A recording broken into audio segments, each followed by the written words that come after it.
So I'm here today speaking as a faculty and also as a scholar of policing and criminalization of racial and social justice movements.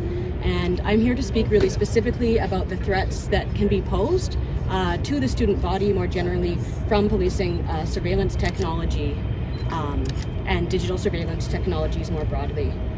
So ACLU, Amnesty International, and other human and digital rights organizations have called for the end of the use of invasive surveillance technologies by police and called for these technologies to be banned.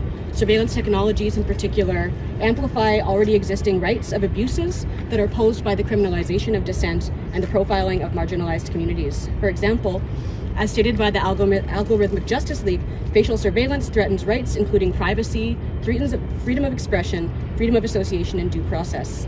Facial surveillance in particular is known to be one of the most dangerous of the new technologies that are available to law enforcement, that is a danger to all people, but particularly Black and other racialized communities who tend to be misrecognized at a much larger rate, which can lead to a range of abuses, including false arrest and charges and other impacts that can be long-lasting.